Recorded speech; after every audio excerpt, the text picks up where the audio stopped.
of our peers. So if you have anyone you want to share this with, you'll be able to do that later on after the event. But welcome to the Participatory Grantmakers Funders Tour. My name is Asia. I'm one of the program managers at Co.act Detroit. I'm also over the Participatory Grantmakers cohort. Just to give you a brief overview of what we will be doing today, we'll briefly go over introductions. We'll talk a little bit about Co.act Detroit for those of you who haven't heard of Co.act before. We'll also talk about what participatory grant making is and about the PGM cohort. And then what all of you have came here to listen to is our grantees. They will share their presentations, and we'll wait until the end for any questions and comments you have about the cohort or participatory grant making. But if you have questions for the grantees, they will each have 5 minutes after their presentations to answer your questions. So if everybody can go into their chat and put their name, their pronouns, their organization. If you're a funder, what insights are you wanting to hear more about? And if you're a grantee, what is something you think all funders should know?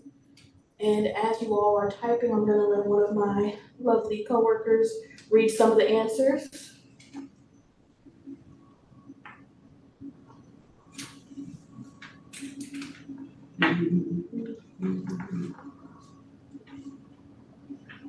And thank you, Laura, for putting it in the chat. Some people in the waiting room.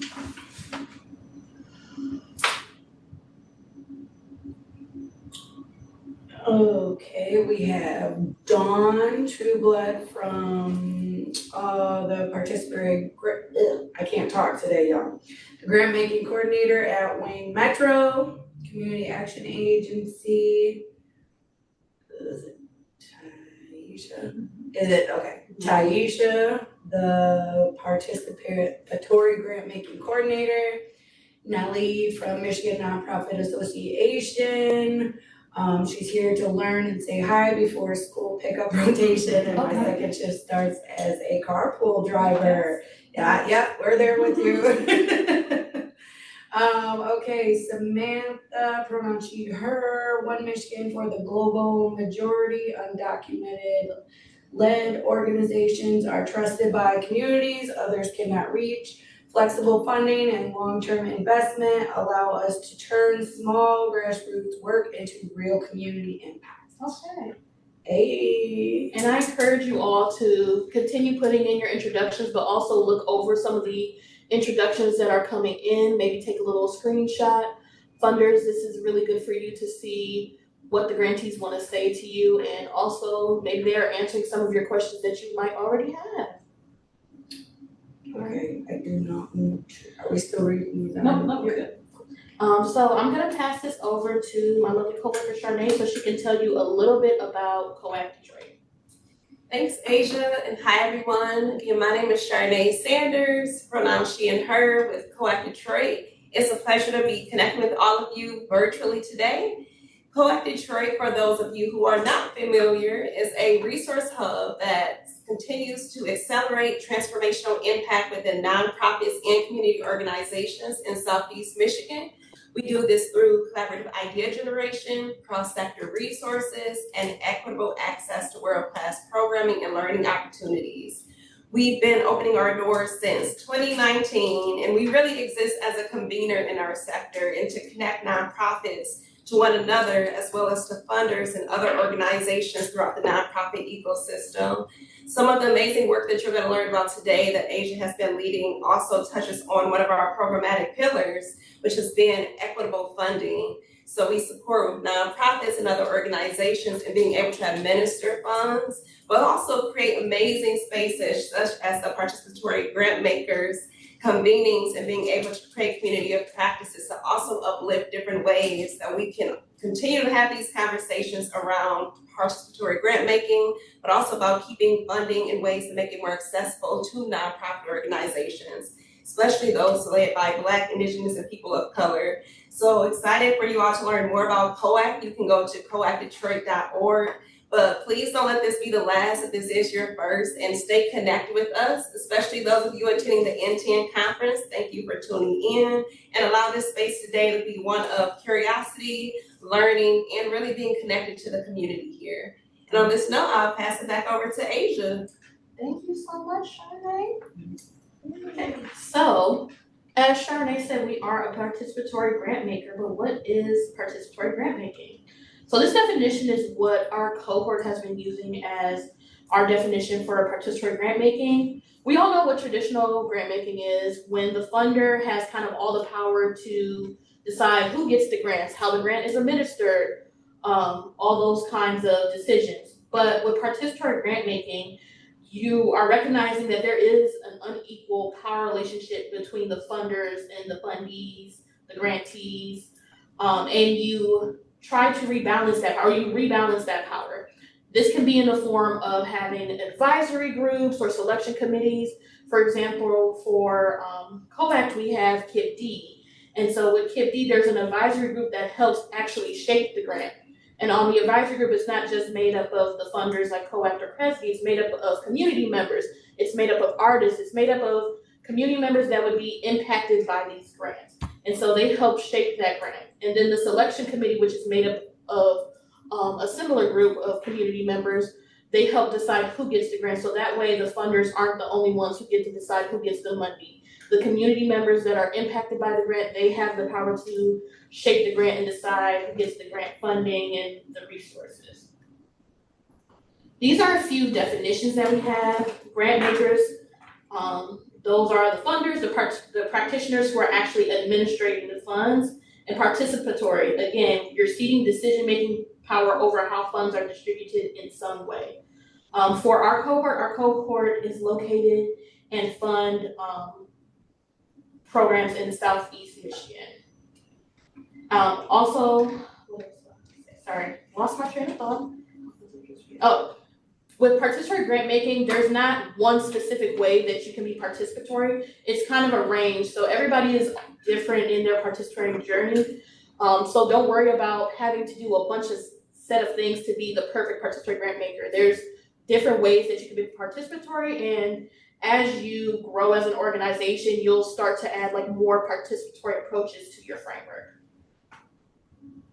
So let's talk about the community of practice that we have. So Co.act Detroit convened a group of participatory grant makers in Southeast Michigan that were founded on principles of collaboration, co-creation, and equity. Essentially, as grant makers, as intermediaries, we came together and wanted to figure out how we can kind of share some of the best and next best practices in our community. And so we came up with this group that is made up of Southeast Michigan practitioners that want to learn from each other, that want to share their resources and also share their challenges and their good things that are going on. Even one of our first meetings we had Roses and Thorns, where we shared some of the great things about participatory grant making, but some of the things that are a little bit more challenging. We also talk about different topics that impact intermediaries, that impact funders, that impact grantees. And so in these conversations, this tour came about because we were talking very heavily about the executive orders last year. Several of our meetings centered around the executive orders and their impact on us and their impact on grantees. And we all realized that a lot of our grantees wanted to see funders sticking to their values and sticking to their missions that they were built upon. And we were trying to figure out how we can do that. One of our cohort members, cohort groups, Wayne Metro, they were actually already doing some of this work around doing a funders tour where they took their funders around to their grantees' locations and showed them the work that they were doing and why it was so important. And so when we came together, we decided we wanted to do this, but we thought we should do this in a virtual space, one, because it's just a little bit easier, but we thought it would connect more people to some of the work that our grantees are doing. So that's what this is. This is a way for you to see some of the work that some of our grantees from the PGM cohort are doing and why it's so important for you to support this work and to support the work that they're doing in their community. And this is our one-pager. This also came from a conversation that we had with our cohort. we were discussing what are some ways we can show people what participatory grantmaking is. Like if somebody was like, I don't know what that is, how can I get involved? What's like something quick that we can show them? So we created this one pager that briefly goes over participatory grantmaking and how it works.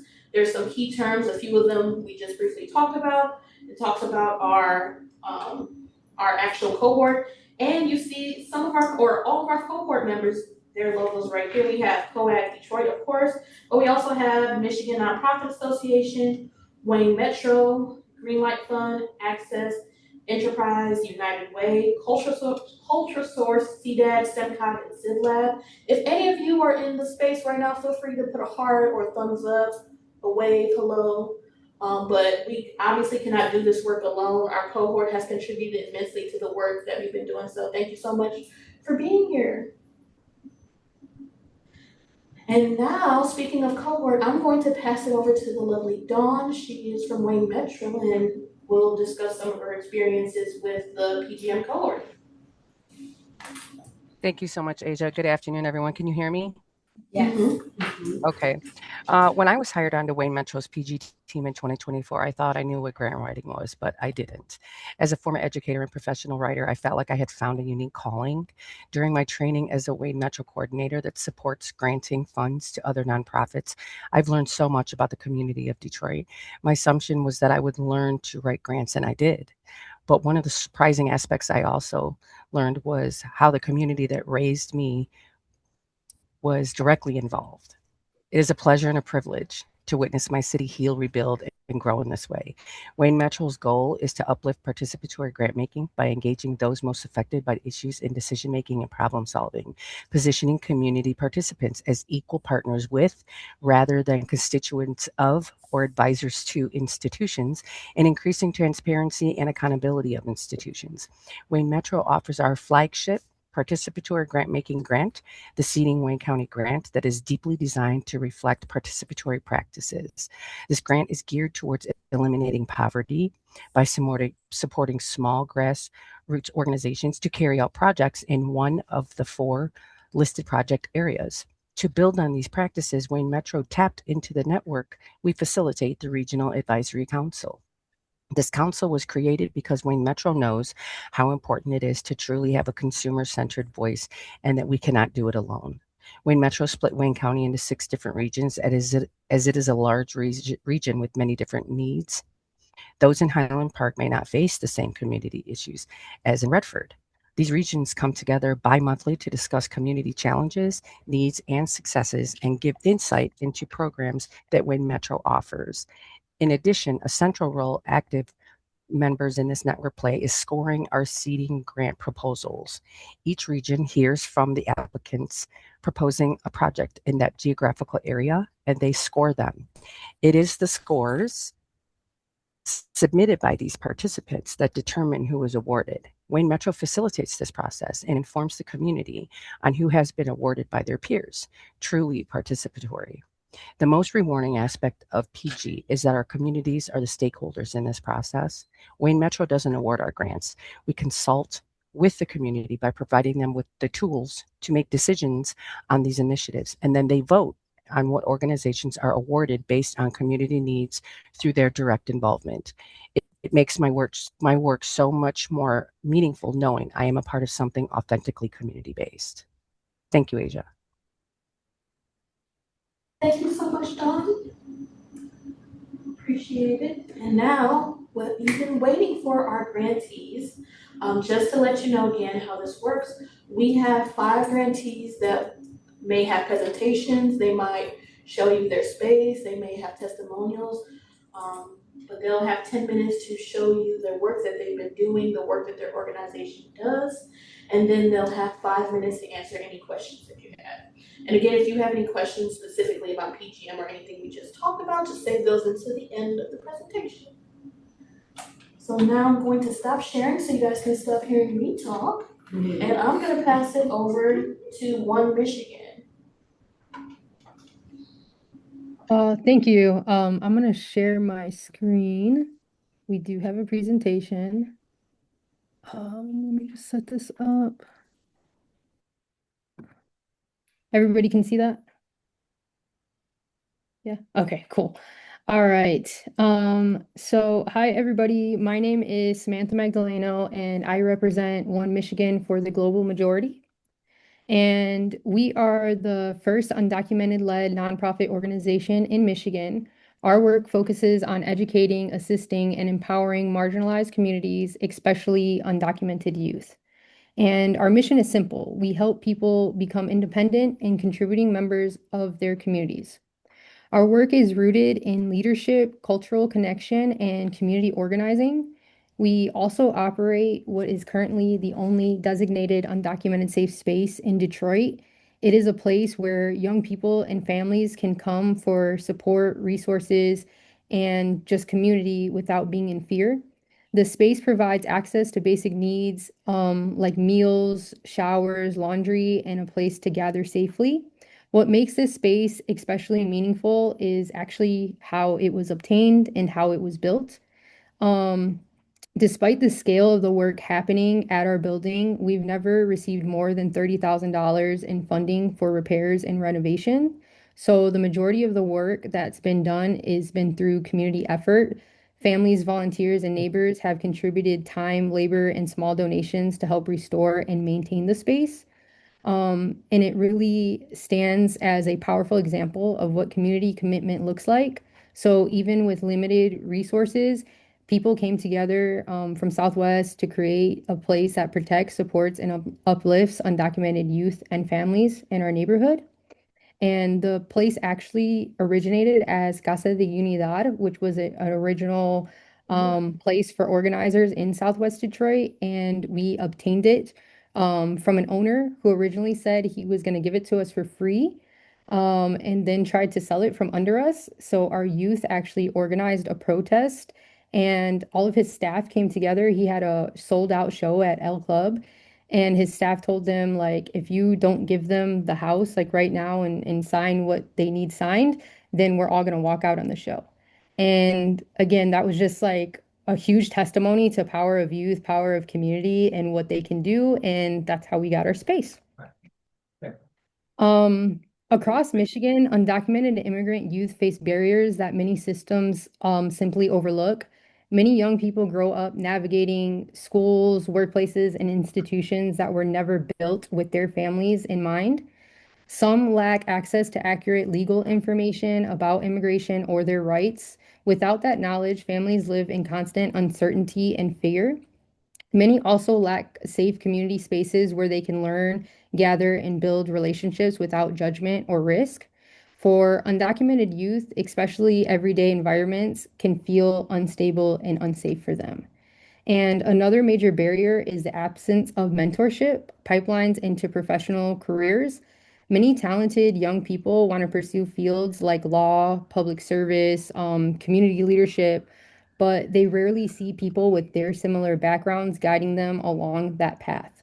So, on top of this, immigrant communities often live the stress of immigration enforcement, the presence of ICE, and the fear of detention or family separation that creates an atmosphere of constant anxiety for many youth and their families. That kind of pressure affects mental health, education, and long-term opportunities.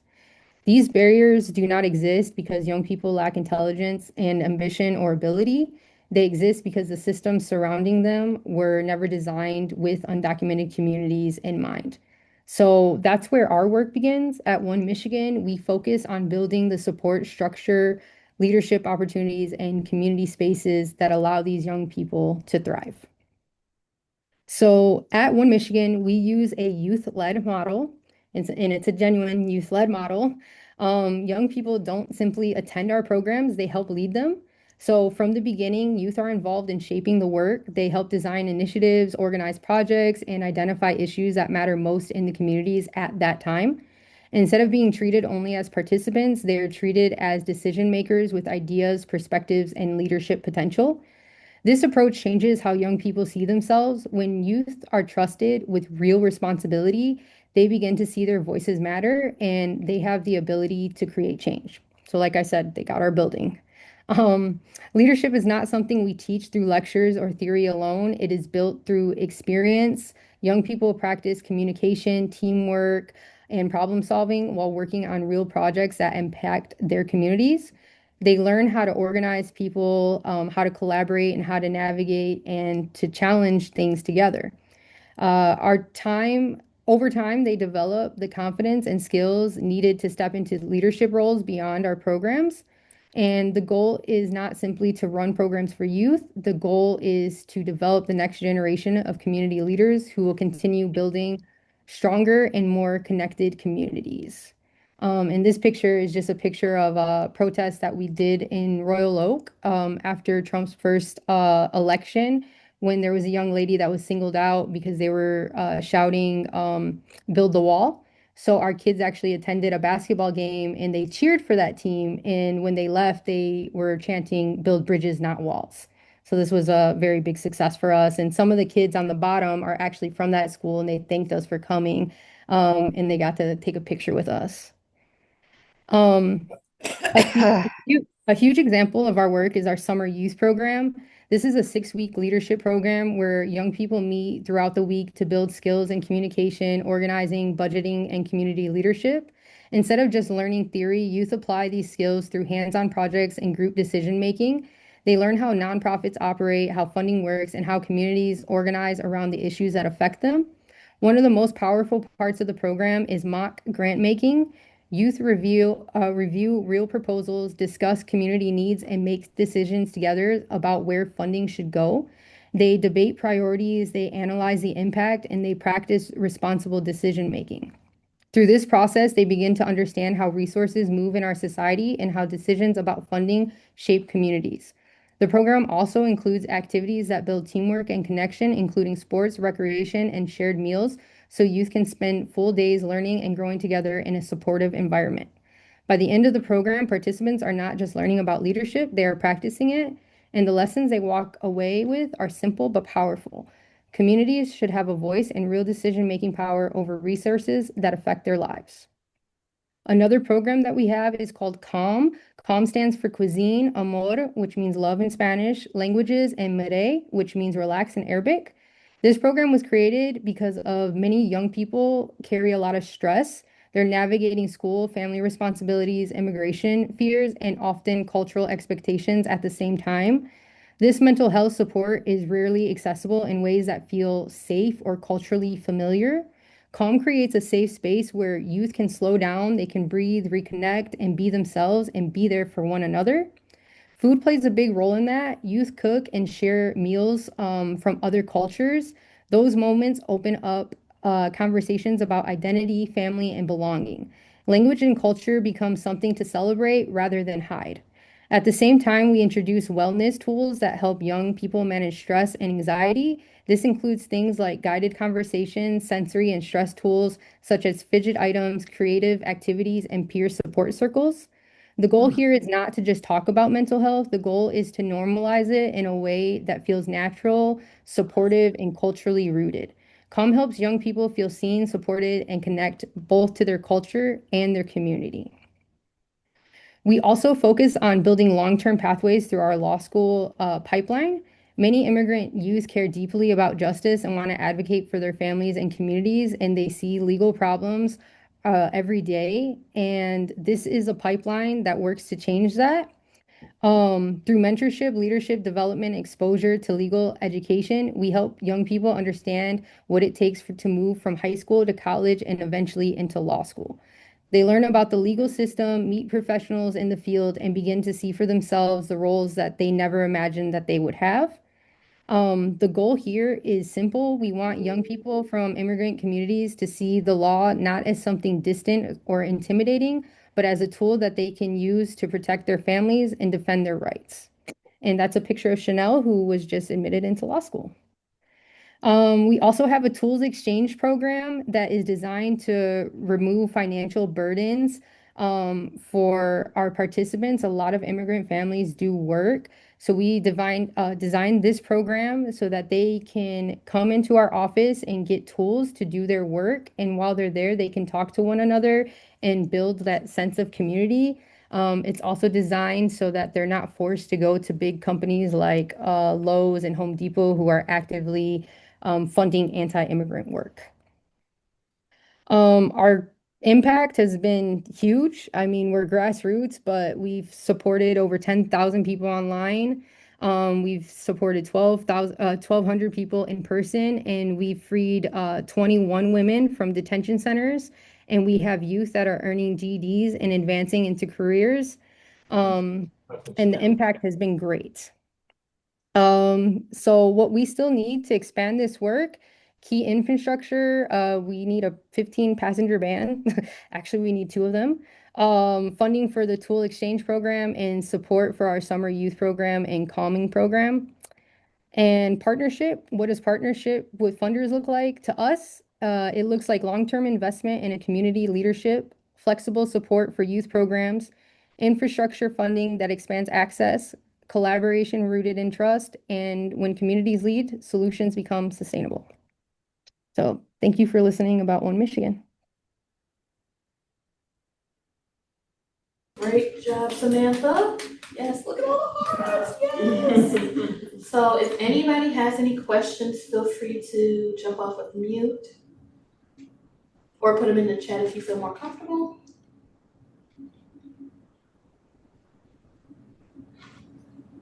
So I don't have a question. I just have a comment.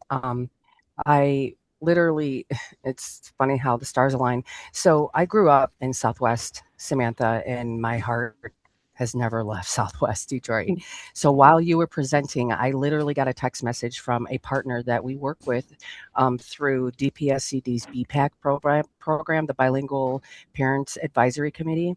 And she was asking me about how I might be able to provide her with some resources for immigrant families. And I literally just sent her the One Michigan website. Oh, The stars are aligned.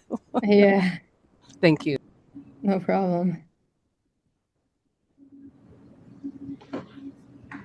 Any other questions? And I can't see anybody if they have hands up, or I'm not sure how you guys wanted to do That's a that. good question. We got Good job, Samantha. Thank you. Okay. If there are no further questions, we can go to the next. Okay, thank you. To the next presentation. I'm going to pass this over to Detroit Hives.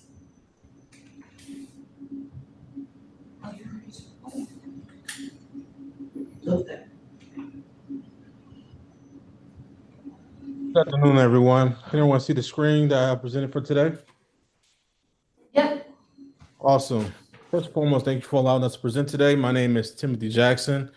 I am the co-founder and I serve as the co-executive director for Detroit Hives. No, you're good. So who are we? Detroit Hives is a 501c3 nonprofit organization founded in 2016. Our mission is clear. We work to improve underserved communities that benefits both people and pollinators. And we do this work by transforming vacant lots into thriving educational green spaces while also collaborating with schools, residents, organizations, and businesses to create a social, environmental, and financial impact. We have a vision. It's for equitable neighborhoods where green infrastructure drives social, environmental, and financial mobility. Let's talk about our history and growth. Again, we were founded in 2016. We're now expanding in over 38 locations across Southeast and South Central Michigan. We built multi-sector partnerships, developed earned revenue strategies, and recognized internationally as a scalable model. Let's talk about the problem that we see.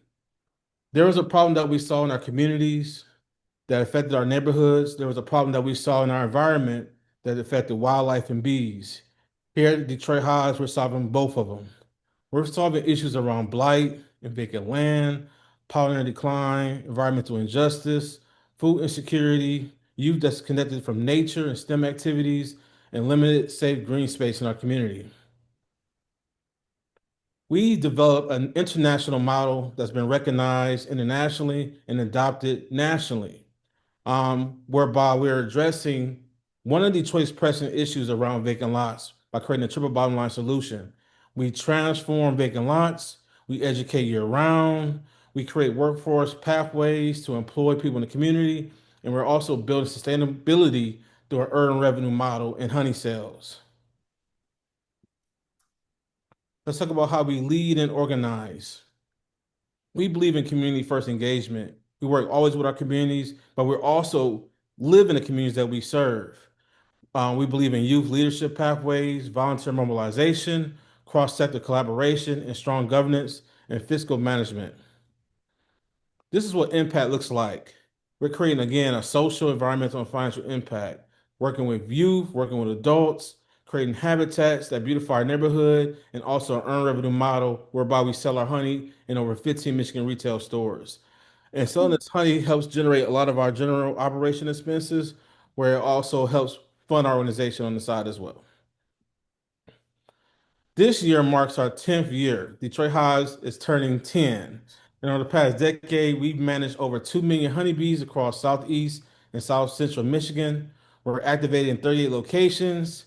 We helped establish Detroit as the 207th certified Bee City USA affiliate. We educated thousands of youth and residents through our Bee to Change program, and we founded National Urban Beekeeping Day.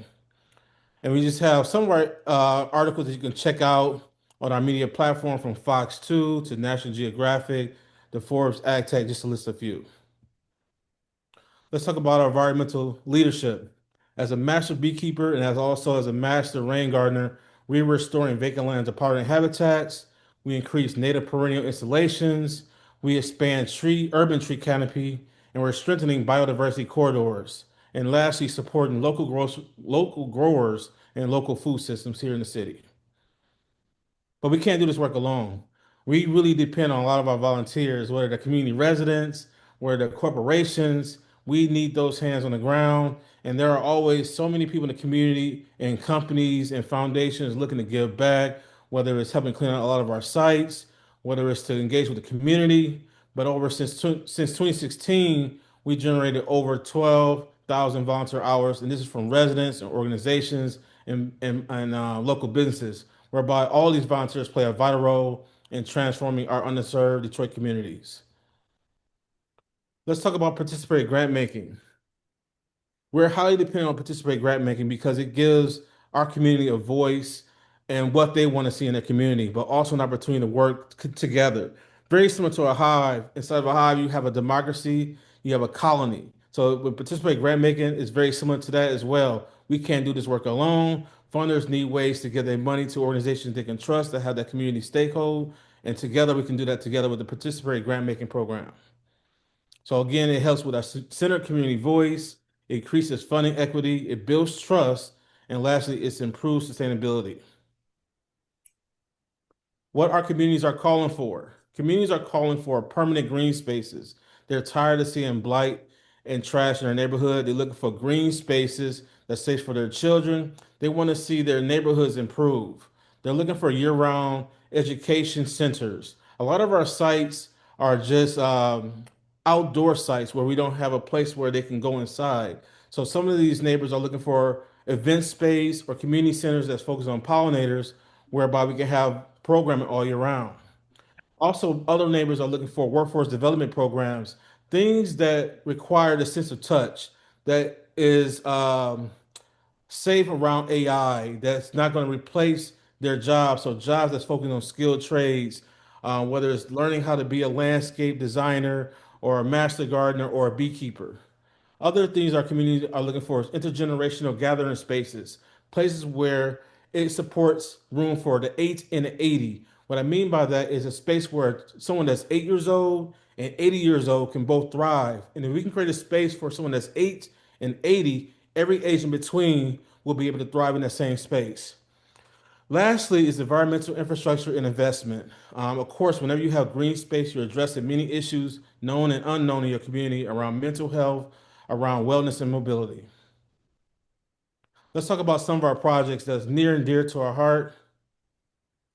One of our projects is the Michigan Science Center. In 2025, we established a sensory garden to help educate children through their senses, interacting with plants and nature and STEM-based learning. We also established the Dresden 8 Botanical Garden, formerly Eminem's childhood site, now serves as a robust botanical garden in Conner Creek neighborhood. We also established the Brightmoor Botanical Garden located in the Brightmoor community. It's a seasonal perennial oasis designed, of course, both people and we also established the Finney Community Arboretum in Botanical Garden. This was in partnership with many local organizations like the Green in Detroit, like Wayne Metro. Many nonprofits had their hands in helping support this project. What's unique about it is that it provides urban tree canopy. It's our first arboretum and botanical garden project together, and it's addressing many issues in the community around urban heat islands, around beautification, and also access to mobility through walk ADA pathways. So let's talk about some of our upcoming projects. Right now, we're working on developing the East Warren Community Arboretum and Botanical Garden. We've already hosted several volunteer civic engagement opportunities last year. We've already began a lot of the grading and prepping for the site. Right now, we're in the early works of doing a lot of community input sessions and seeing what the community wants to see at this particular site. But the overall project will feature ADA accessible pathways, native perennial ecosystems, an outdoor classroom, gathering space, and a long-term green infrastructure. And just to include, all of our spaces align with Detroit's destinations on being not only a tree city, not only a bird city, but also a bee city and UNESCO City of Design. So all of our project sites, we make sure that they meet all of those destinations where it supports our trees, it supports birds, bees, and it also has design elements. Another project that we're working on, or the need that we're having, is that Detroit Hives has been building bees and wonderful mansions for people and pollinators, but we don't have a hive of our own. An educational center where community residents can host events, where community residents can learn about all your programming. So next to our Brightmoor Pollinator Education Resource Center, we're looking to build the Brightmoor Pollinator Education Center where we can educate all year round, continue to offer indoor and outdoor classroom space, youth STEM education, workforce training, pollinator resource gardens, and also offer small grower resources for growers in the center as well. Again, we cannot do this work alone. We really depend on our partners and our sponsors that make it possible. Um, that strategic align with our goals of community investment, revitalization, workforce development, all of that nature. So just to highlight a few of them, of course, a lot of our partners consist of National Recreation Foundation, Community Foundation for Southeast Michigan, May Family Foundation, Alley Financial, the list goes on. And then also 1% for the plan, just to list a few. And then lastly, Wayne Metro, of course. So what does partnership look like, or what partnership with funders look like? Partnership with funders is strategic alignment. We're talking about multi-year investment, measurable impact goals, shared storytelling and visibility, and lastly, systems level transformation. Why invest in Detroit Hives? Partnership with funders. Of course, we have a 10-year proven impact, internationally recognized model, trusted community presence, strong fiscal oversight, revenue generating sustainability, and scalable infrastructure projects. So now that we've already been around for 10 years, what's next? The opportunity is ahead. In the next decade, we're going to continue to focus on permanent green infrastructure, continue to work on building our education centers.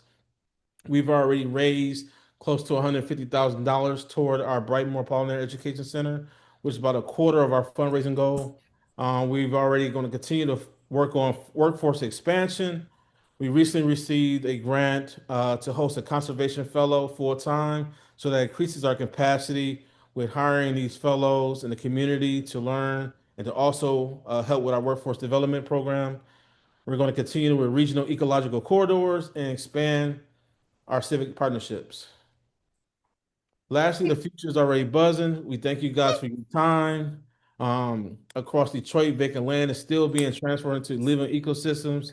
Bees are returning and flowers are blooming. We have some good news to share, and communities are gathering.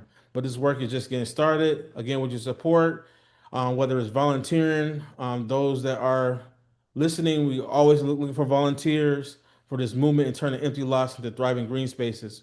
We welcome you to please join the Hive and follow us on all of our social media platforms at Detroit Hives, and follow us on either Facebook, Instagram, Twitter, or even TikTok. Thank you. Yay! Thank you so much, Timothy. Does anyone have any questions for Detroit Hives? Yes, all the hearts, all the support. I see in the chat, what is an urban heat island? Yeah, so urban heat island is any particular place that does not have shade. So imagine an area that's uncovered and exposed to extreme heat, whether it's a parking lot or whether it's your community that doesn't have any access to trees. Trees serve as umbrellas in some capacity, providing shade for the community. So it's areas that are exposed to extreme heat due to lack of green infrastructure by way of trees.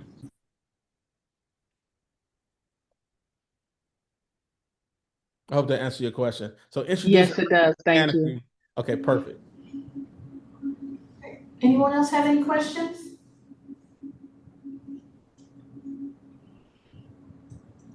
All right, we can go to the next group, is Eden Park Community Project. Yep. Hello, everybody. I'm going to share my screen. Can I be heard by everybody right now?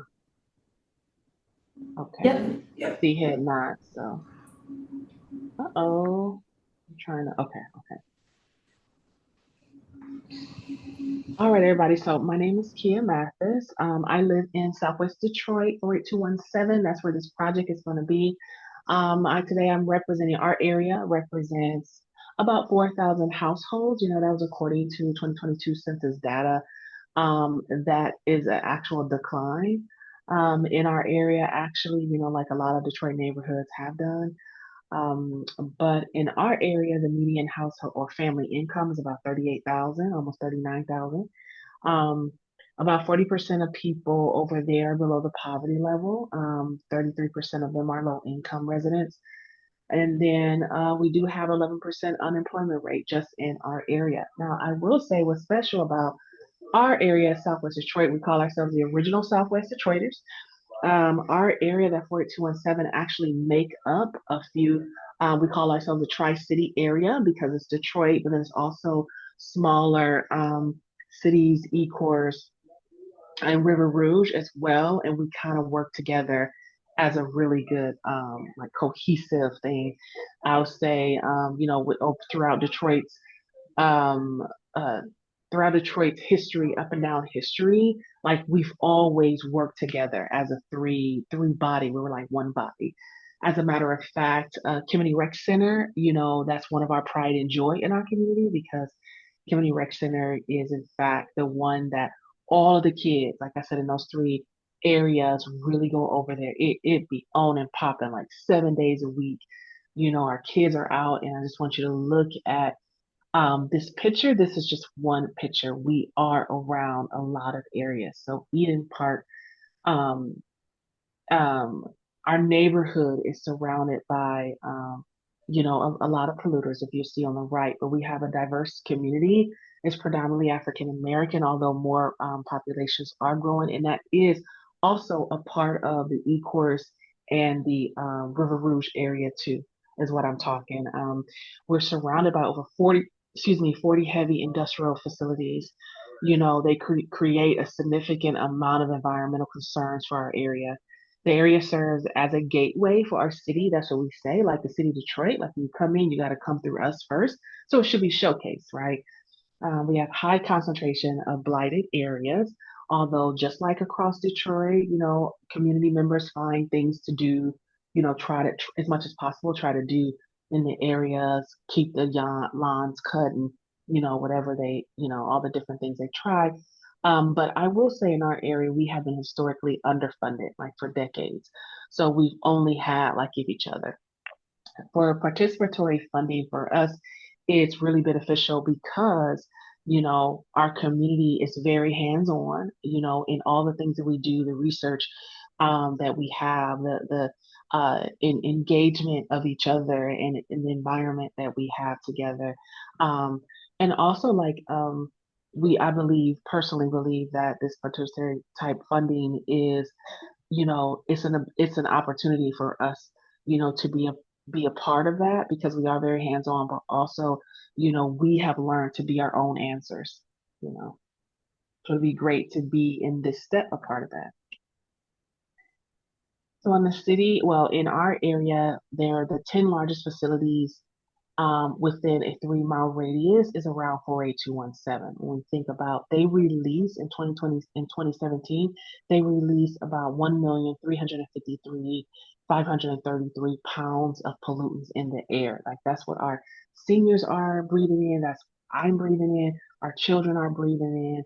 So it's like, unfortunately, these entities are like the Marathon plant, the River Rouge plant, DTE, Detroit Public Lighting, all those plants. They release hazardous chemicals like sulfur and things into our air. We see the dust and the soot on our cars. It settles into our homes. Um, and then, unfortunately, when we have high asthma rates, asthma hospitalization rates in our kids, we have the highest. And then we have disproportionately high cases of like, COPD, in our area. And actually, EGO requires a constant monitoring in our area because the pollution is so bad.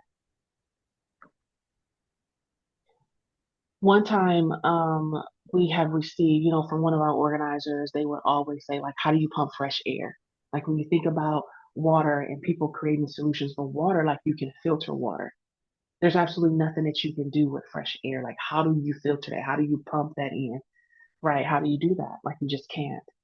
One of our advocates is saying our families and neighbors, this was according to one of the lawsuits we were a part of recently. I don't know if any of you see that with DTE and EES. They were just, we were awarded a lawsuit. We won a lawsuit and we were a part of that. Our area was. So one of our advocates say our families and neighbors can never get back the years lost of breathing dirty air. The ruling was gives me faith that big corporations can be held accountable for breaking the law and gives me hope for the future. So we have all of those things going on while we're raising families, while our seniors are aging in place. Like I said, we have really a lot of pride in our area. When you think about they have a couple schools, and no matter if the school is in the River Rouge school, we all go there and watch the kids play the basketball, or we go to Kemeny and have events. We all have this really prideful environment that we really enjoy our environment, although we have a lot of these things going on. So then we're thinking, what are we going to do? Well, Eden Park Community Project for us is a solution. And we do have, like, once we're finished with the project, we do have a 5-year actually strategic plan that includes consistent funding streams for us. So what is Eden Park? So on the surface, if you just look at the picture, like Eden Park, it's a we have community supporting amenities such as green space, as you'll see. There's an Alzheimer's park. I would say, I don't know if you guys can see the mouse here, but up in the corner, like towards the right, like the middle, that would be like the building. We have a community spot there where you would do programming around like pharmacy and health hubs type things there. We have a veterans memorial because again, we do have a large senior population in our area, and a lot of them are veterans. We have entertainment spaces. If you look to the bottom where the amphitheater and the seating is at, a lot of green space there. We have kids areas, so you can see there's a park there. There'll be splash pads, in the playground. We even have like the community garden there, solar panels, because we're thinking about like how are we going to sustain, how we have power in the park. So we have solar panels there. We even have EV hookups for the cars and things. And then it's almost like, why are we doing all this? On the surface, it looks like that, but really, what we're trying to do with this project is mitigate the damage caused by the industrial pollutants throughout the green space there. So for instance, we'll have 5 carbon trees. Although we have natural trees, we have 5 carbon trees. Those remove the CO2 in our area. Of course, that is like, they have the cleansing capacity of about 250 trees. That's equivalent to about 1,250 natural trees when you think about cleaning the area, cleaning the air, in our area. We have the vegetable garden, but of course that is in clean soil. So of course, myself, and I know quite a few neighbors here, we have gardens. We have, gardens because we do have a food desert, area. And we do have a lot of gardens, but we have to have like raised bed gardens because of course, like I said, we have the pollutants just don't stay in the air. It goes into the soil as well. And so we have Number three, we have stormwater management, because again, we're talking about the rainwater runoff, because of those dangerous pollutants. It provides additional absorption of the pollutants if we have a stormwater management system there. If we and then we have like EV chargers. Again, we're thinking about reducing air pollutants in the area if we have those EV chargers there. We have sustaining amenities such as solar panels, as I said. Again, we're thinking about how do we minimize power and water requirements to sustain the project that we have going on. So those are the things that is actually happening in our beautiful green space because pollution is such a really big problem in our area. But we do enjoy our area. We do enjoy how we could raise our kids and the safety and the security that we have going on there. So we really needed to, and with the lack of investment that we get, investment support, we really was pushing this. We know it's a very big project for us. Like our project is going to be $20 million.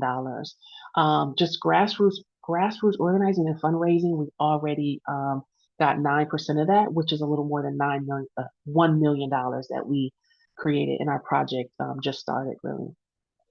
And so if you see how our fundraising in the top right, our fundraising goals that we're looking at by the year or the next few years will happen.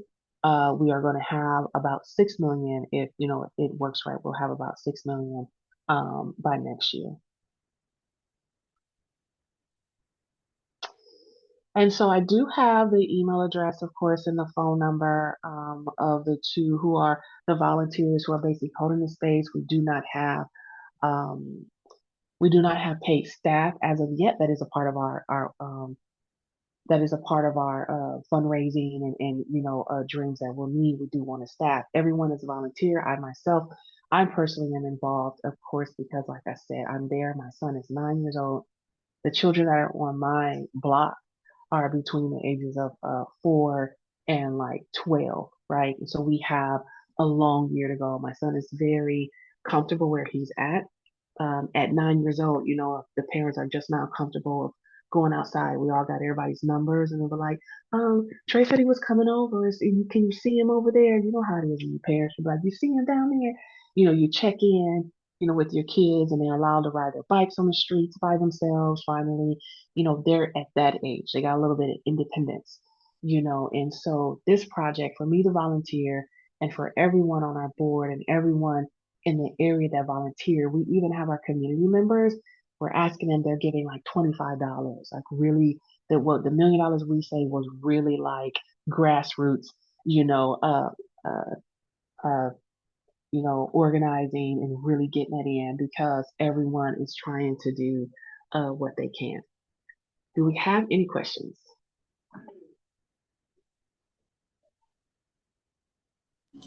Good job. Awesome job. Thank you. Anyone have any questions? All right. We can go to the next group, which is Got Grief.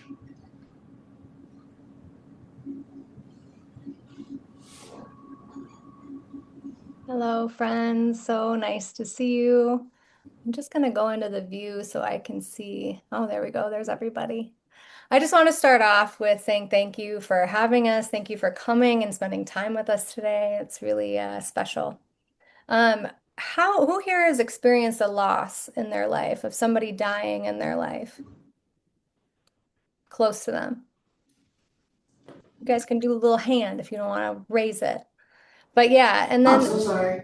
Oh, it's okay. And then another question I want you to think about, or even raise your hand, is have you felt grief from something in your life that wasn't anything to do with a person dying before? Have you ever felt grief from a relationship ending, from somebody who's living that doesn't want to have a relationship with you or is unable to, right? There's just so much, that grief covers, because grief is loss or change. It could even be a positive. This is my last question. Who's had a positive change in their life that they've ended up feeling grief about? Because I know when I left the school system, I did not expect myself to grieve as much as I did. I was like, all right, I don't gotta wake up at 6 a.m. anymore. I'm independent, I'm out here, and I really, really, truly grieved that really big change. So, yeah, I just wanted to get that in our hearts, because Got Grief House or Gigi's house, we're a space where people can come and feel all those feels. We service all types of grief. It can be person specific, or it can be a relationship, it can be a pet, it can be anything. Thank you, Asia. And I will share my little presentation. And I have a little video for you guys to start too, so you can get an idea.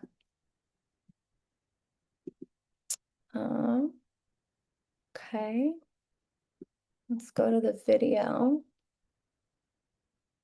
I'll full screen it for you. And I guess let me know. Well, could you hear it? Lakayla? Thanks, Lakayla. She was on it with that thumbs up. Thank you so much.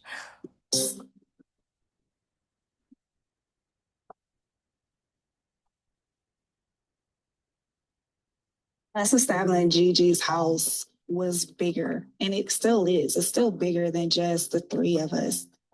You don't need to pay anything.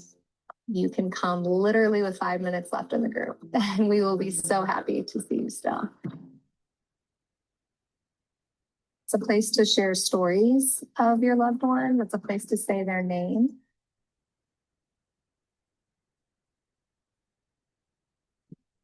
Yes, this room is full of grievers and grieving hearts, but it's also full of so much love and honor and respect. And being connected with other people who can just kind of at least see you just for a little bit.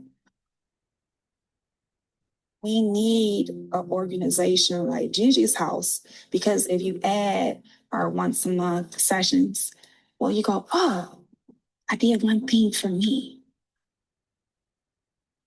Tend to your heart, to your grief, and then hopefully help release some of that. Let it change you, transform you into something even more understanding, empathic, compassionate, and with a will to let any grief and loss you experience influence the way that you live and you love others around you.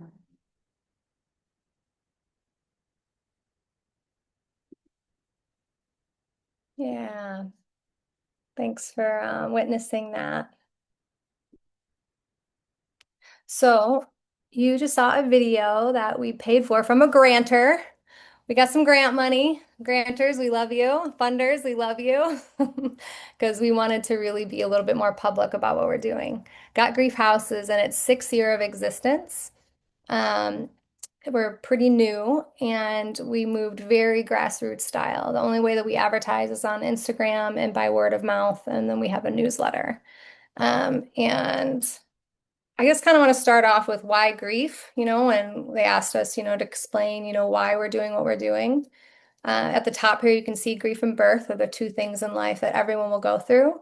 And I love that I've seen a lot of funders being focused on moms lately, support for motherhood, which is a really, really beautiful thing. I actually work as a grief doula with another organization in Detroit called Hitha Healing House, because when moms become a mom, they sometimes also go through some grief of how their life used to be, because they're completely transformed.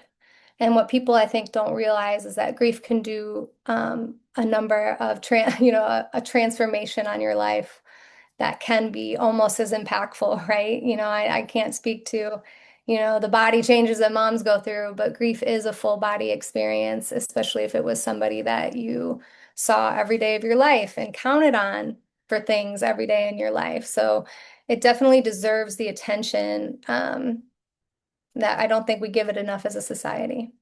And you can see I just put some stats on here. So they're doing more research. Grief has become a little bit more of a noticeable issue in the sense that COVID happened, right? And Detroit was one of the hardest hit cities with COVID. And I still think about all these children and families that need support to continue to process these big losses that they went through. But it says children who grieve are 4 times more likely to become substance abusers. I'm a child griever myself, and so I witnessed my family go through grief in all their different unique ways. I saw my mom almost become a little pharmacist, right? Because all these other people would come to us and be like, oh, you lost somebody, and Sometimes physicians will prescribe drugs to help people stay calm, help people go to sleep. So it's a very difficult and a very little thin rope to walk when you're grieving and then you're leaning into the support of medication, which is not a bad thing, but it's definitely something that is linked as well as with kids as they grow older, they start to realize and process in their own brain development of kind of what they've really suffered, right? Especially if the person was lost in a way of trauma as well. That can be something that will stick with them if they don't get help and change their entire nervous system. Suicide is the #2 leading cause of death.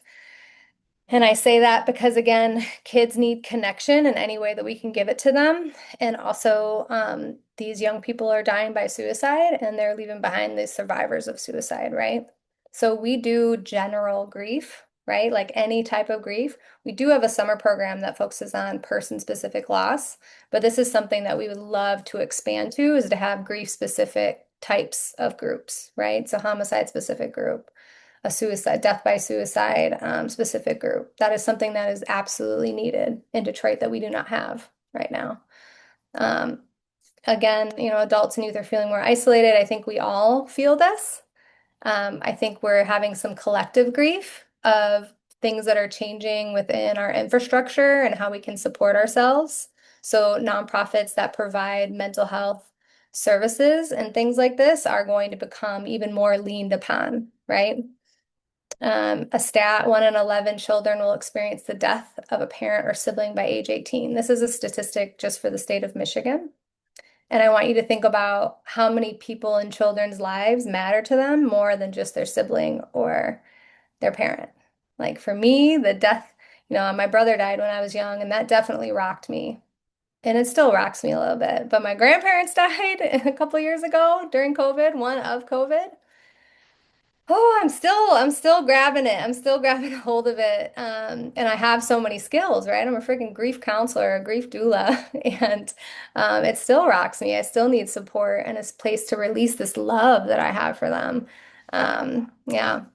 So again, grief in itself is pretty isolating and can be pretty stigmatized in talking. Crying in front of people is stigmatized. We know how that is. I am thankful for media because I feel like we're seeing a lot more shows and movies that focus grief. I mean, obviously Disney is always focused grief. We just didn't really realize it or talk about it. I feel like somebody in a Disney movie is always dying, but I am thankful in a sad way that we are becoming more grief aware as a community, I see. And I want Detroit to ride that wave and have services to match the media, right? Actual connection. So, and at the bottom, you can see, it is so impactful that it has a diagnosis code. So now therapists, social workers, psychologists, that is something that they can diagnose you with, right? Again, grief is a very natural thing, or death rather, is a natural thing. Everybody's going to die. People you love in your life are going to die. And so it was very controversial that it did become, something that you could bill insurance for, but people fought for it so much because they saw it as such an issue that, people weren't seeking help for. They were told that like everything's going to be fine, a year or two you'll be back to normal, or, I think work leave, you get 4 days off.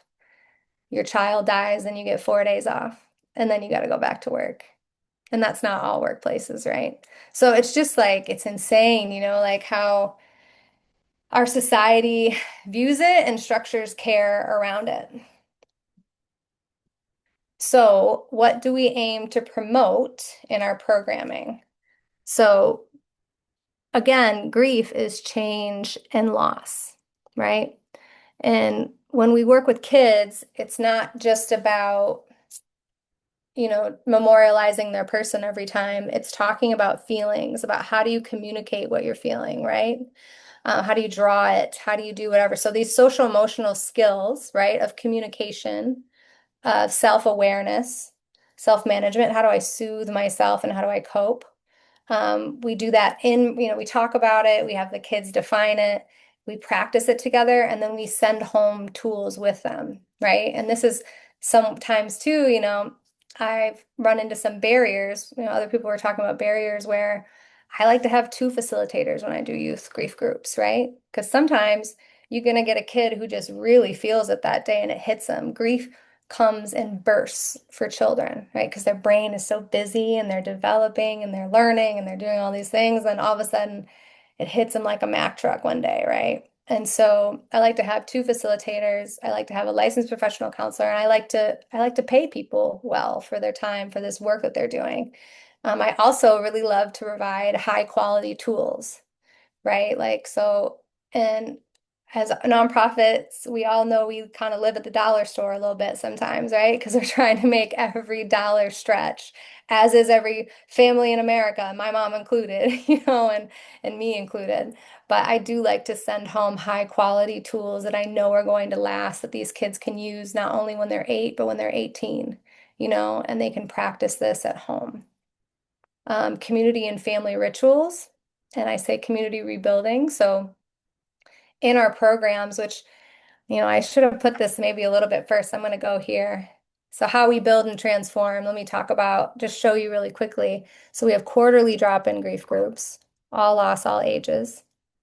We got monthly drop-in groups, grief groups, all loss, just for adults though. And drop-in means come when you can, leave when you must. You don't have to sign up. You can come in for 20 minutes, just check it out, see the vibe.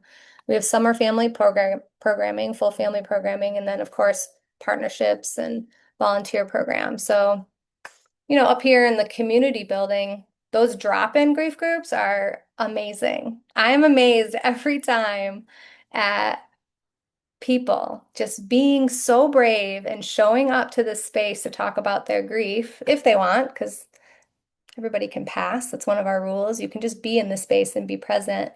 But it's really beautiful when you see people, they won't come every month, but sometimes they'll come once and then I missed it the last 2 months, and they'll see some, they see their friend, their new grief friend.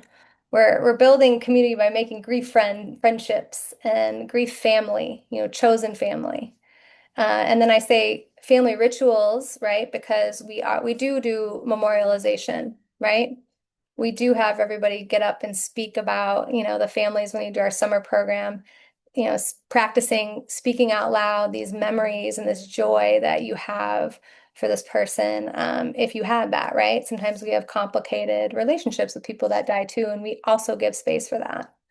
And then I say rebuilding, because I know as a youth that a lot of the times families don't grieve very well together. And I don't know if anybody else has experienced this, but because everybody's relationship with that person was unique, sometimes your grief can be so different, right? Me and my 8-year-old sister, very different at the time my brother died. I think she said when her best friend died when we were older, she's like, I think I get it now. I get like how devastated that you guys were and how tough this was. But a lot of the times too, I didn't want to grieve in front of my parents because I didn't want to make them cry. Everybody kept telling me as a kid how strong I was, right? And so even in this social emotional skills and education, we try to help redefine what does strong mean? What is true strength? What does being a full human look like? And for the parents, enabling them with some bravery too, to understand how they can hold space for themselves and for their kids. But let me tell you, to have somebody else help you do that is huge, to help you facilitate that space so you don't have to organize it and carry it while you're also grieving just as hard as the kiddos and compartmentalizing. It's an interesting thing, but strengthening the resolve of parents to understand that they can cry in front of their kids, and to give them skills if they do want to quell or cope or soothe themselves and be together with their kids, they can figure out how to do that too. Because a lot of times people don't grieve because they're afraid of how big it's going to be. But if we give them space, to reconstruct these realities you can see on there, these brave spaces, that helps their brain their brain and their heart to continue to understand, what is my reality now without this person, and how do I stay connected to reality and also to the person that may have ascended, right? How do I have relationships in that way? Yeah, and then you can see, to live well in memory. It's a difficult thing. And so like Blue, so in the video you saw me and Blue speaking, and she's one of the co-founders. We have three co-founders, myself, Blue, and Simon. Blue and Simon were grievers and had come to my private practice group. And they said, this is great that we get to express this and feel these feelings. We really want to do more. And I said, good, I already got the logo. Let's go. I got the logo. Let's go. Let's do it. So it was good. This community building is so important to have people from all different backgrounds, identities, experiences for you to have an opportunity to connect with. And I really like having licensed mental health professionals in the room. A lot of grief programs around the country operate on volunteers, which is not a bad thing at all. But I do really like to have at least one in the room to help hold some of the big expressions that can come up, to help have those conversations directly with parents so we can share what's going on with the kid. That's really important to me. And to have volunteers. I'm really excited we're building our volunteers right now. This is just an example of an art project recently that we did. And this was from an adult who had been grieving their dad, and they gave me permission to share this for 2 years now. And they are just shocked at how difficult it was still, right? And if you look at this collage, you wouldn't necessarily say this is grief, but this is part of the rebuilding of self that sometimes needs to happen when, sometimes people will hibernate when they grieve a little bit, which is okay, because you also realize, people I thought were going to be there for me, not there as much. And now I'm like redeveloping my life more than just the person I lost. So, it's something I like to remind people though is, how long does it take to become a professional at something? Grief is something that doesn't go away. It transforms you and you learn how to carry it and how to take care of it, right? You learn yourself in a new way. So I talked about this before. Can I get a time check? How much more time I got left, you guys? You're a little bit of overtime. Oh, shoot. Okay. But, give yourself a few minutes to. Okay, great. Yeah. Thank you. So, I went over our programming, and we do love to collaborate. We've cut some of the collaborations down just because, we're trying to focus on becoming more sustainable. We're in our 6th year, which is awesome. And now we really want to scale up, but we want to make sure we have our volunteer program set, which that's a QR code. If you want to volunteer with us, you can hit that. And we want to get our private fundraising down and get some more partnerships going with some funders that can help us, reach our dreams, our goals. So you guys kind of know how participatory grant making works. I really love it because I get a chance to storytell and I get a chance to be in front of people who really get what I'm talking about, right?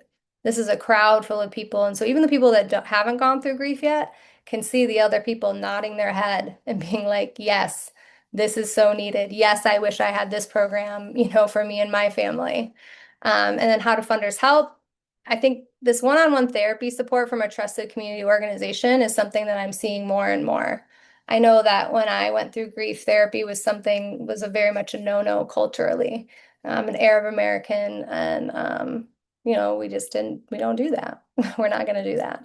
So I'm very thankful that our culture is changing, but still it's really nice to have it come from a trusted organization. So we would love to expand to offer one-on-one as well as the group services.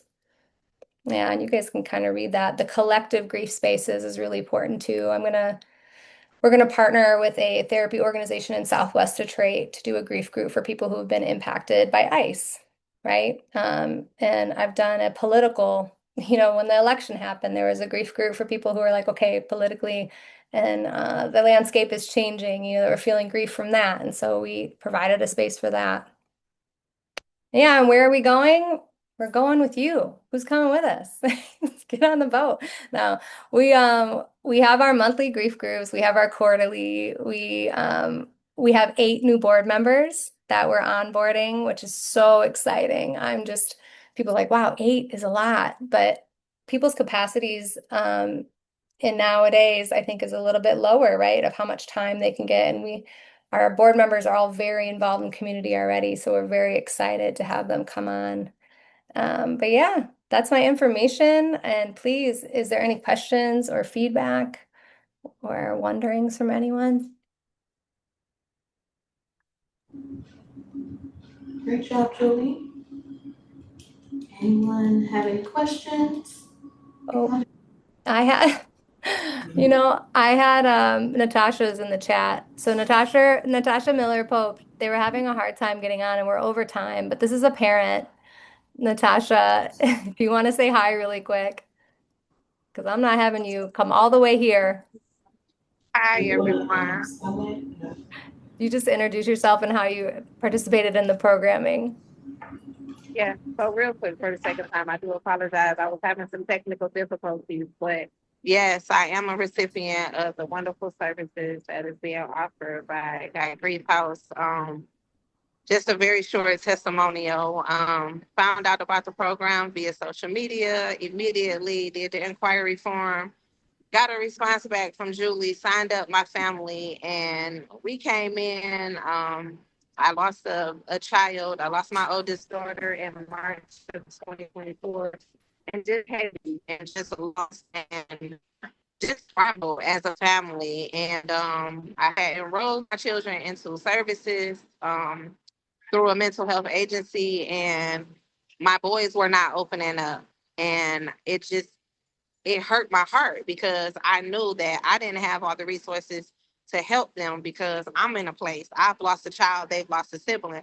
And so when I found out about this and I took my family here, I'm ever so grateful because they were able to get through to my sons. My sons were able to open up and share in that open setting with other children, that has this commonality. May not have been a loss of a sibling, may have been a parent or whatever their loss was, but seeing that they're not the only one.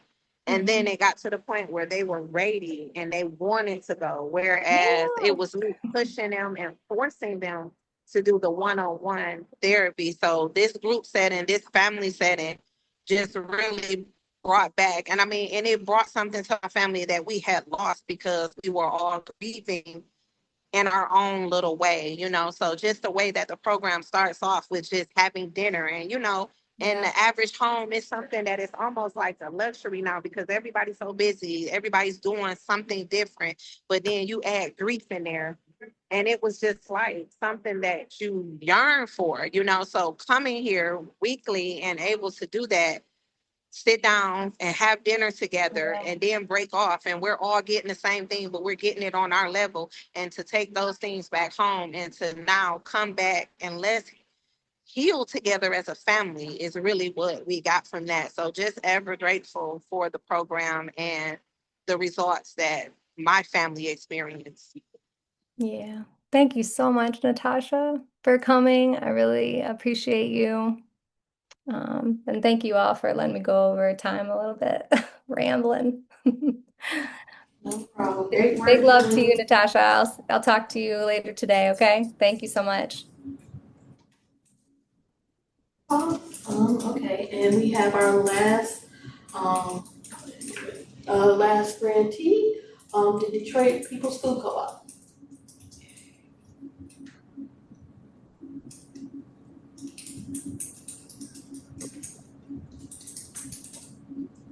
Good afternoon, everyone. I wanted to run through real quick. I probably don't even need the whole 10 minutes. For those who, can you hear me well? Oh, let's see.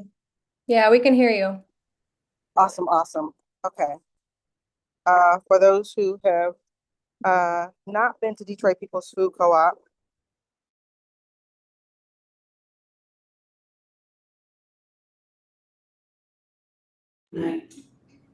You froze. we are, and okay, there we are. About, you hear me better? Okay. My name is Lene Gilbert Williams. I am currently our interim general manager of Detroit People's Food Co-op. I have also had the pleasure of serving as our board president since about 2 years before we opened. This co-op has been 14 years in the making, and we opened May 1st of 2024. So we're located in this awesome building, the Detroit Food Commons, here in the city of Detroit, on our main street, Woodward, in a really phenomenal location, about 10 minutes from downtown. We are a community-owned grocery store. Uh, we currently have 4,500, a little over 4,500 member owners. And this co-op is dedicated primarily to two things. The first is Black food sovereignty.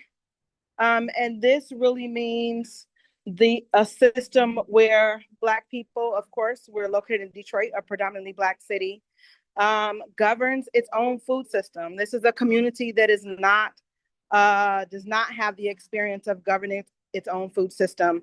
And that really means connecting the farmers that we choose to connect with, the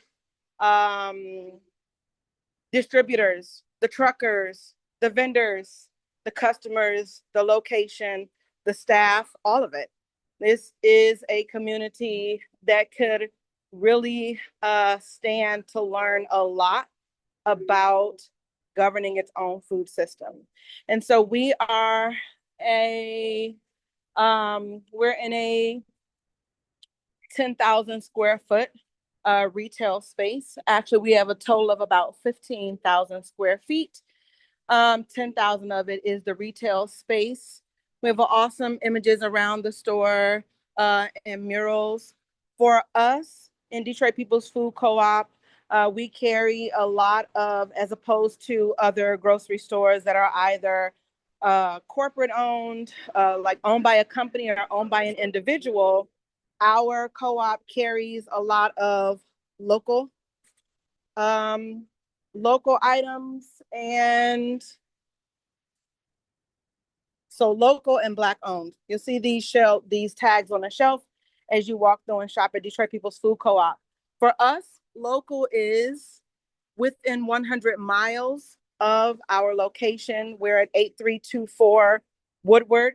So we have some things that most other grocery stores in the city don't have. For example, we have a whole bulk section here. And down here we have our North End Deli. So where we serve hot food, there are soul food options, but other options throughout the week.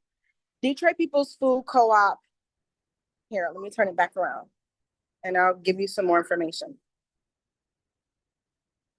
Detroit People's Food Co-op, again, was 14 years in the making. There was an organization, Detroit Black Community Food Sovereignty Network, that envisioned the Detroit People's Food Co-op, created listening sessions around the city to ensure that this community-owned and community-governed grocery store would be all that we all wanted it to be. Of course, once they filed the paperwork, they incorporated the cooperative.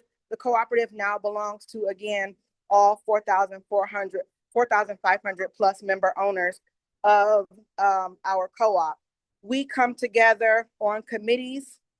We have quarterly membership meetings where we share our business information. We have 10 different committees, from the finance committee to fundraising committee, membership and outreach, operations, disability and aging advocacy committee, and more. This is an opportunity for member owners to join and actually make decisions that help to govern our cooperative. We have a 9-member board, so that you have 9 member owners who, as all member owners, volunteer to ensure that we all stay in alignment with the policies that we collectively created in our bylaws document as member owners. We come together, we discuss it, We discuss any changes that needs to be made to it, and we vote on it. Our member owners are from all over the state of Michigan. So remember I said Detroit People's Food Co-op is dedicated to two things. The first is Black food sovereignty. The second is community ownership. Although this is a Black-led grocery store, by Black-led, we don't really mean skin color. We sincerely mean the Black community. This store focuses heavily on the Black community and what it needs. So it's a Black-led, community-owned grocery store, but also our membership is very diverse. So our members come from all over the state of Michigan, every ethnicity you could imagine. Our member owners are diverse in many, many ways. For example, we have member owners who are part of the unhoused community. We have member owners who live in mansions. We have member owners who, I'm looking at the chat, we have member owners who don't have a high school diploma, and we have member owners who have multiple PhDs. We have member owners who, again, live in the city of Detroit, but other cities throughout the state of Michigan. We have member owners who have never owned a business, and we have member owners who owns multiple businesses here in the city of Detroit.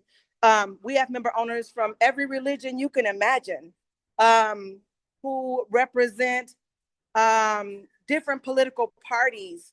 In order to become a member owner of Detroit People's Food Co-op, there are only 3 requirements. Number 1, you have to be 21 and up. This is because we sell alcohol. And in Michigan, you have to be of legal drinking age to own a business that sells alcohol. The second is you have to, again, be a Michigander. And the third is that you pay a $200 fee to become a member owner. That $200 fee is a once in a lifetime fee. It can be paid all at once, or it can be paid $20 a month for 10 months. We wanted to make sure that it's affordable for Detroiters, especially Detroiters, because this is where we're located, to be able to buy in. You do not have to work in the store. You don't have to volunteer in the store. You don't have to join a committee if you don't want to. I encourage all member owners to join a committee, because this is the space where we get to have those conversations as people with all these different backgrounds, different insights. We bring our wisdom to the table. But we chose as a membership to hire staff members. We are not a worker-owned cooperative. We're a consumer-owned co-op. It's primarily those who shop here that focus heavily on navigating the operations and all of the different aspects of the cooperative. Let's see. I want to make sure I don't go over time, and I actually want to come under time. So that is Detroit People's Food Co-op. Oh, I'll say lastly, in addition to learning how best to love each other, how best to communicate with each other, how best to learn from each other, we have been recognized many times by other cooperatives across the United States of America. Black-led cooperatives and cooperatives led by other ethnic groups, because of the way that, I want to say because of the way that we love. That's what I always say. It's because of the way we love. When I come into a space and present Detroit People's Food Co-op to our member owners, and I talk about Black food sovereignty and I talk about community ownership, nobody feels other than. Nobody feels other than, and we've had these conversations. We have an anti-racism working group made up of white member owners to learn, who wanted to learn more about Black history, the history of Black cooperatives, and how best to support a Black-led organization. So welcome, because no one can buy more than one membership. There are no big I's or little U's in Detroit People's Food Co-op. There are literally no big I's or little U's in Detroit People's Food Co-op. As a president, as interim general manager, my one vote is equivalent to everybody else's vote when we come together to discuss and vote on matters. So that's very, very important. There is no person who can bring their credentials to the table or their income to the table and have a voice that is recognized or honored any more than anybody else's. And for me, that is the beauty of having and being a part of an organization that is fueled by the community, that is governed by the community, and where we listen to each other equally. So with that being said, that's it. Do you have any questions for me?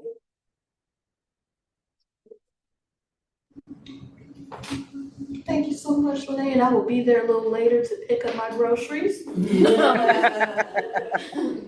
Does anybody have any questions or comments?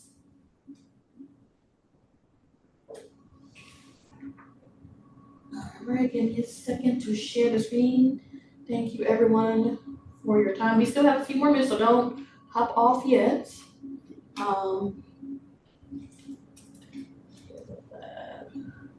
Next. Okay, should be sharing.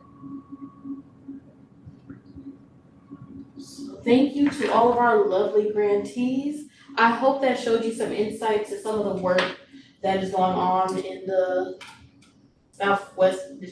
southeast Michigan area, especially in Detroit. I hope everyone steps away from here and learns something or learns about a new organization that they may not have known. Now, if you have any questions left over either from the grantees or if you have any questions about participating with grant making, now's the time to ask. You can hop off of mute or you can put something in the chat.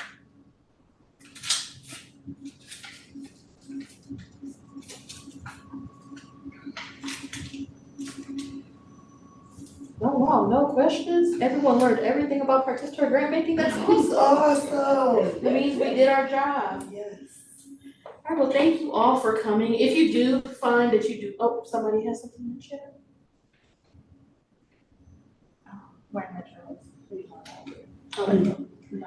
Oh, yeah.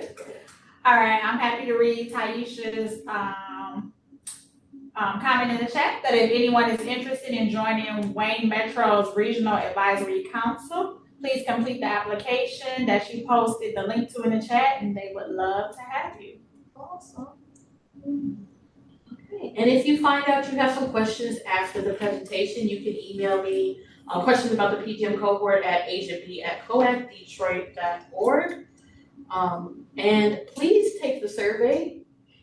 We really need to see your responses, how you felt about this presentation, what would you like to see in the future, but these surveys are very important. Ooh, I do see some questions coming. Okay, let's go. Okay, first and foremost, I'll uplift DJ's comment that says standard response. Never any questions. Did. Please take it as a joke. So there is a question. How long is the decision-making process under participatory grant making? So I would say that depends on the organization, because it depends on your community, how long it takes you to seek the participatory grant makers. Lauren or Lakila, would you like to speak to how long it took for Kip D's decision making? Sure. Oh, go ahead. No, go ahead. For Kip D, obviously our program aims to be responsive to the suggestions and recommendations of the community, so it's constantly changing. But for the previous 3 rounds that we have administered, we've used a 2-phase application process. The first phase was kind of a low barrier, just to check to see if the project was a good fit for the grant program. And then the second phase was a longer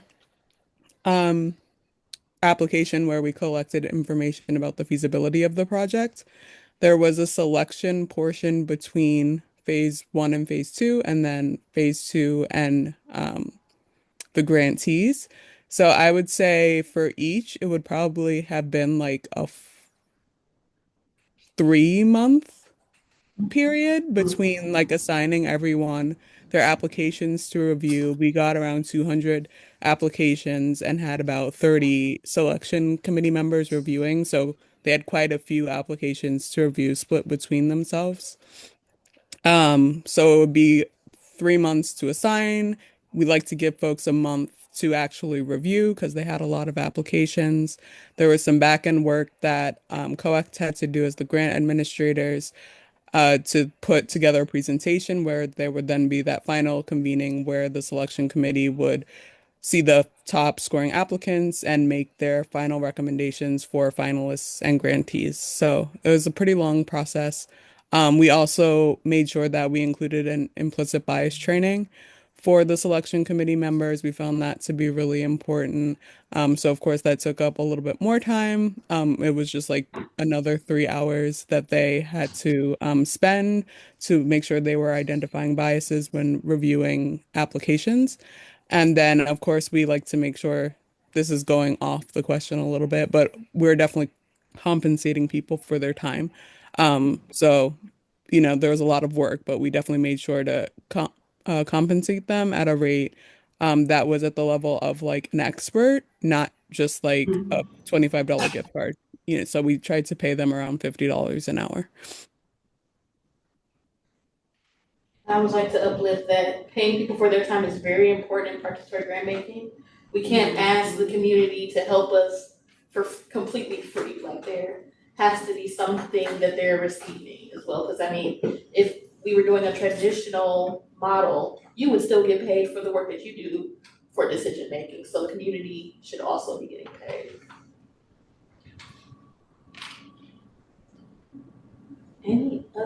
Any other questions?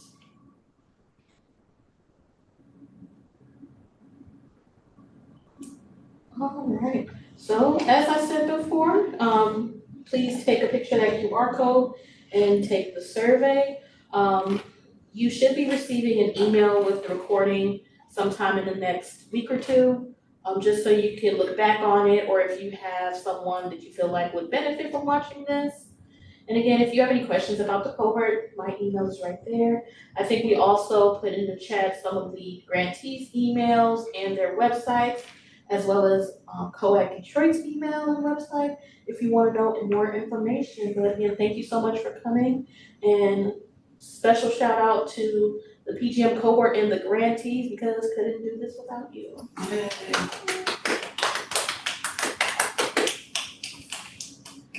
And Enton, I hope you all enjoy the rest of your events for the rest of the week and enjoy your time in Detroit. Thank you. Bye. See you later. Bye. Have a good one.